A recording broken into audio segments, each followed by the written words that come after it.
Hi guys, পুনৰবাৰ স্বাগতম জনাইছোঁ পংকজ ব্লগছ এণ্ড ট্ৰেভেলিং চেনেলটোলৈ। লগতে অসমীয়া নতুন বৰ্ষৰ শুভেচ্ছা সকলোলৈকে জ্ঞাপন কৰিলোঁ। বৰ্তমান উপস্থিত আছোঁ দিল্লীৰ গুৰুগ্ৰাম, আৰু ইয়াতে আছাম এছ'চিয়েশ্যনৰ তৰফৰ পৰা অনুষ্ঠিত হৈছে ৰঙালী বিহু অনুষ্ঠান। আৰু ইয়াতে আপোনালোকক দেখিবলৈ পাব অসমৰ জনপ্ৰিয় কণ্ঠশিল্পী দীপিনা ডেকাই আজি ৰাতি অনুষ্ঠান প্ৰদৰ্শন কৰিব। গতিকে আপোনালোকে মোৰ ভিডিঅ'টোৰ লগত চাই থাকক, আৰু যিসকলে চেনেলটো ছাবস্ক্ৰাইব কৰা নাই ছাবস্ক্ৰাইব কৰি ল'ব। ইয়াতে আপোনালোকে দেখিবলৈ পাইছে main gate, Assam association Gurgaon, Rongali Bihu উদযাপন 2022।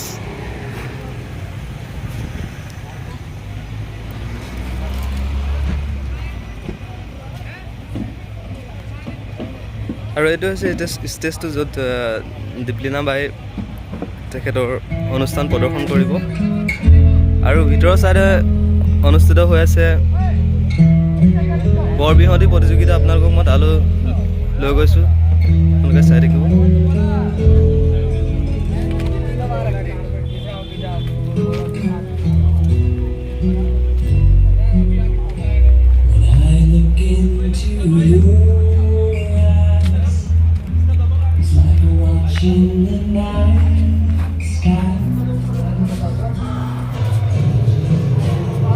আৰু ইয়াতে অনুষ্ঠিত হৈ আছে বৰবিহুৱতী প্ৰতিযোগিতা।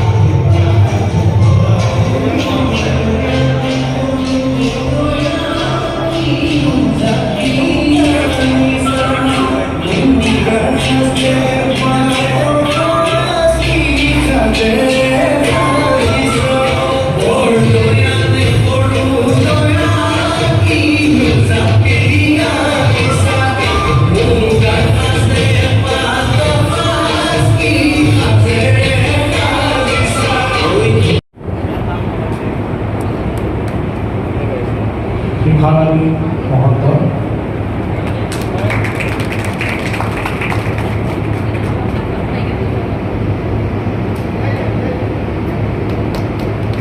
আৰু কংকনা গোস্বামী। তেওঁলোকে সময় উলিয়াই অহাৰ বাবে বহুত কিতাপ জ্ঞাপন কৰিলোঁ। আৰু আমি আমাৰ আজি বিহুৱতী প্ৰতিযোগিতা আৰম্ভ কৰিবলৈ ওলাইছোঁ।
ইয়াতে আপোনালোকে দেখিবলৈ পাইছে ৰাতিৰ সাংস্কৃতিক সন্ধিয়া প্ৰগ্ৰেমৰ বাবে আয়োজন চলি আছে। বৰ্তমান বিহুৰ ভিডিঅ'টো ইয়াতে শেষ কৰিছোঁ আৰু সাংস্কৃতিক সন্ধিয়াৰ বাবে অন্য এটা ভিডিঅ' আপোনালোকৰ বাবে লৈ আহিম। গতিকে এইটো ভিডিঅ' চাওক, নেক্সট ভিডিঅ'টো আপোনালোকে পাই যাব। ইয়াতে দীপলিনা বাই তেখেতৰ অনুষ্ঠান 13 नंबर है 20 गिटार প্ৰদৰ্শন কৰিব। 9 10 11 12 चार DI है चेक कर लो 10 11 12